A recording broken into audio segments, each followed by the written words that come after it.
நண்பர்கள் அனைவருக்கும் Sri சாயருள் YouTube channel சார்பாக இனிய கிருஷ்ண ஜெயந்தி நல்வாழ்த்துக்கள். இந்த நாள் உங்கள் அனைவருக்கும் மகிழ்ச்சி நிறைந்த நாளாக அமையட்டும். கிருஷ்ணர் அவதரித்த தினமான கிருஷ்ண ஜெயந்தி விழா இந்த வருடம் ஆகஸ்ட் 26ஆம் தேதி திங்கட்கிழமை கொண்டாடப்பட இருக்கு. கோகுலாஷ்டமி கடைபிடிக்கும் வழக்கம் இருக்கிறவங்க ஆகஸ்ட் 26ஆம் தேதியும், கிருஷ்ண ஜெயந்தி கொண்டாடும் வழக்கம் இருக்கிறவங்க ஆகஸ்ட் 27ஆம் தேதியும் இந்த பண்டிகையை கொண்டாடலாம். கிருஷ்ண ஜெயந்தி அன்னைக்கு கண்ணனுக்கு பிடித்த பல வகையான பட்சணங்கள் படைத்து வழிபாடு செய்கிறதோட குறைந்தபட்சம் 11 பேருக்காவது அன்னதானம் கொடுக்கிறது சிறப்பானது. இந்த நாளில் கிருஷ்ணனுடைய எந்த வடிவத்தை என்ன உணவு படைத்து வழிபாடு செய்தால் என்ன பலன் கிடைக்கும், அது கூடவே குழந்தை பாக்கியம் பெற வீட்டில் நாம் எந்த முறையில் வழிபாடு செய்யணும் குறித்த ஆன்மீக தகவலை தான் இந்த பதிவில் மிக தெளிவாகவே எடுத்து சொல்லியிருக்கேன். அதனால் பதிவை கடைசி வரைக்கும் முழுமையாக பாருங்கள். அப்போ தான் நான் சொல்லியிருக்கக்கூடிய முழு தகவலும் உங்களுக்கு கிடைக்கும். வாங்க பதிவுக்குள்ளே போயிடலாம். அதுக்கு முன்னாடி இதுவரைக்கும் நீங்கள் ஸ்ரீ சாயருள் யூடியூப் சேனல் சப்ஸ்கிரைப் பண்ணாமல் இருக்கீங்க அப்படின்னா சப்ஸ்கிரைப் பண்ணி வச்சுக்கிறீங்க. அப்படியே மறக்காமல் பக்கத்தில் இருக்கிற பெல் பட்டனையும் கொடுத்து வச்சுக்கிறீங்க. கிருஷ்ண அவதாரத்தோட நோக்கத்தை அனைவருமே புரிஞ்சுக்கிறணும் அப்படின்ற அடிப்படையில் தான் ஆண்டுதோறுமே கிருஷ்ண ஜெயந்தி விழா கொண்டாடப்பட்டுட்டு வருது. மனிதன் எப்படி வாழணும், மனிதனுக்கு ஏற்படக்கூடிய மண்ணாசை, பொன்னாசை, பெண்ணாசை இது எந்த மாதிரியான விளைவுகளை ஏற்படுத்தும் அப்படின்றத புரிய வைக்கிறது தான் இந்த கிருஷ்ண அவதாரத்தோட அடிப்படை நோக்கமே. கிருஷ்ணர் அவதரித்தது ரோகிணி நட்சத்திரத்துல. ரோகிணி நட்சத்திரம் அப்படின்றது செல்வ செழிப்பிற்கான நட்சத்திரம். வீட்டில் மகிழ்ச்சி நிறைந்திருக்கணும் அப்படின்னா கண்டிப்பா கிருஷ்ண ஜெயந்தி வழிபாட்டை நாம கடைபிடிக்கணும். கர்ம வினைகளால ஏற்பட்ட துன்பங்களிலிருந்து உடலும் மனமும் விடுபடக்கூடிய நாள் தான் கோகுலாஷ்டமி தினம். கிருஷ்ண ஜெயந்தி அன்னைக்கு எந்த மாதிரியான கிருஷ்ணருடைய வடிவத்தை வைத்து என்ன பொருளை நைவேத்தியமாக வழிபட்டா என்னென்ன பலன்கள் கிடைக்கும் அப்படின்றத நாம் தெரிஞ்சுக்கலாம். குழந்தை கிருஷ்ணருடைய படம், அதாவது குழந்தை கிருஷ்ணர் ஆடை இல்லாத நிலையில் தவழ்ந்து வரக்கூடிய வெள்ளி உருவத்தை வாங்கி வைத்து வழிபாடு செய்தால் அந்த வீட்டில் செல்வத்துக்கு எப்போதுமே குறைவிருக்காது. வெள்ளியில் வாங்க முடியாதவர்கள் மண்ணாலான கிருஷ்ணர் சிலையை கூட வாங்கி வைத்து நீங்கள் வழிபாடு செய்யலாம். அடுத்ததாக கிருஷ்ணர் தவழ்ந்து வருவது போலவும் ஒரு கை தூக்கி ஒரு கால் தூக்கி நடந்து வருவது போலவும் இந்த உருவத்தை வைத்து வழிபாடு செய்தால் செல்வ வளமும் வாகன யோகமும் ஏற்படும் அப்படின்னு சொல்லப்படுது. இப்போ வீட்டில் பணவசியம் ஏற்பட கிருஷ்ண ஜெயந்தி அன்னைக்கு பால் சார்ந்த உணவுகளை கண்ணனுக்கு படைக்கிறது விசேஷம். பாலை நல்லா காய்ச்சி மேலே படியும் ஆடைகளை தனியாக சேகரித்து வச்சுக்கணும். இதோடு ஏலக்காய் தூள், குங்குமப்பூ, கல்கண்டு கலந்து நைவேத்தியமாக படைக்கலாம். இது கிருஷ்ணருக்கு மிகவும் பிடித்தமான உணவு. இதை கண்ணனுக்கு படைச்சதுக்கு அப்புறமா வீட்டில் இருக்கக்கூடிய குழந்தைகளுக்கு சாப்பிட கொடுத்தா வீட்டில் பணவசியம் ஏற்படும் அப்படின்னு சொல்லப்படுது. அடுத்ததாக சுண்டக்காய்ச்சிய பாலில் பாதாம், முந்திரி இந்த மாதிரியான நட்ஸ் வகைகளை சிறிதாக உடைச்சு நெய்யில் வறுத்து கல்கண்டு கலந்து நாம் படைக்கலாம். இது வீட்டில் நிறைவு, மன நிம்மதி, ஆரோக்கியத்தை வழங்கும். வீட்டில் வைத்து வழிபடும் கண்ணனுடைய வாயில் வெண்ணெய் பூசி கைகளிலும் சிறிதளவு கண்டிப்பாக வெண்ணெய் கொடுக்கணும். இதனால் வீட்டில் உணவு பஞ்சம் ஏற்படாது, உங்களுடைய விருப்பங்கள் நிறைவேறும் அப்படின்னு சொல்லப்படுது.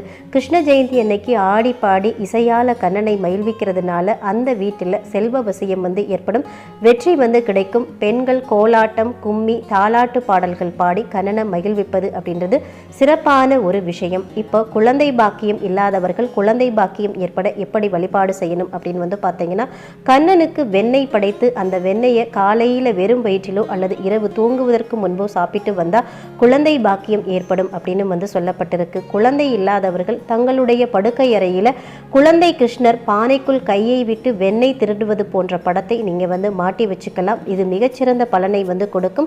இதில் பானை அப்படின்றது கருப்பை பையையும், வெண்ணெய் அதில் இருக்கக்கூடிய பிரச்சனையையும் குறிக்கும். கிருஷ்ணர் நம்முடைய கருப்பையில் இருக்கும் பிரச்சனைகளை வெளியே எடுத்துவிட்டு தானே அந்த கருப்பைக்குள் குழந்தையாக சென்று அமர்ந்து கொள்வார் அப்படின்றது நம்பிக்கை. இது விரைவில் குழந்தை பாக்கியத்தை பெற்றுத்தரும். புல்லாங்குழல் வைத்திருக்கும் கிருஷ்ணருடைய படம் அல்லது சிலை வைத்திருப்பவர்களுடைய வீட்டில் துஷ்ட சக்திகள் எதுவும் நெருங்காது அப்படின்றது ஐதீகம். அடுத்ததா குழந்தை பாக்கியத்துக்காக ரொம்ப நாளாக காத்திருக்கவங்க இப்போ சொல்ல போகிற இந்த எளிமையான வழிபாட்டை இந்த கிருஷ்ண ஜெயந்தி நாளில் செய்து பாருங்கள். நிச்சயமாக அடுத்த வருட கிருஷ்ண ஜெயந்திக்குள்ளே உங்கள் மடியில் ஒரு குழந்தை தவழும். அந்த காலத்திலெல்லாம் பார்த்தீங்கன்னா நம்முடைய முன்னோர்கள் எல்லாம் 5 குழந்தைகள் 6 குழந்தைகள் அப்படின்னு வஞ்சனையே இல்லாமல் குழந்தை செல்வத்தை பெறக்கூடிய பாக்கியத்தை வச்சுருந்தாங்க. இன்னைக்கு தவமாய் தவம் இருந்தாலும் ஒரு குழந்தை கூட பிறக்க முடியாத சூழ்நிலை நிறைய பேருக்கு இருக்கு. அந்த அளவுக்கு காலம் மாறி போயிடுச்சு. உங்களுக்கு உங்களுக்கு இப்போ குழந்தை பாக்கியம் வேணும் அப்படின்னா இந்த வருடம் வந்திருக்கக்கூடிய இந்த கிருஷ்ண ஜெயந்தி வழிபாட்டை வந்து தவற விடாதீங்க. கிருஷ்ணா நீயே எனக்கு குழந்தையா வரணும் அப்படின்னு சொல்லி இப்போ சொல்ல போகிற இந்த முறையில் வழிபாட்டை கடைபிடிச்சிங்க அப்படின்னா குட்டிக்கண்ணன் நிச்சயம் அடுத்த வருடம் உங்கள் மடியில் வந்துடுவான். இந்த வழிபாட்டை எப்படி கடைபிடிக்கிறது அப்படின்னு பார்க்கலாம். உடல் ஆரோக்கியத்தில் சிறப்பாக இருக்கிறவங்க கிருஷ்ண ஜெயந்தி அன்னைக்கு எதுவும் சாப்பிடாம விரதம் இருந்து இந்த வழிபாட்டை கடைபிடிக்கிறது நல்ல பலனை கொடுக்கும். முடிஞ்சா கணவன் மனைவி 2 பேருமே சேர்ந்து இந்த விரதத்தை கடைபிடிக்கலாம். முடியாதவர்கள் மனைவி மட்டுமாவது இந்த விரதத்தை கடைபிடிக்கணும். அதாவது கிருஷ்ண ஜெயந்தி அன்னைக்கு 26/8/2024 அன்றைய தினம் காலை வேளையிலேயே குளிச்சு முடிச்சுட்டு இந்த விரதத்தை நீங்க தொடங்கணும். வெறும் தண்ணீர் மட்டும் குடிச்சுக்கலாம். துளசி போட்ட தீர்த்தத்தை நாள் முழுவதுமே நீங்க குடிச்சுக்கலாம். 26/8/2024 திங்கட்கிழமை மாலை 6:30 மணிக்கு மேலே கிருஷ்ணர் வழிபாட்டை நீங்கள் வீட்டில் செய்யலாம்.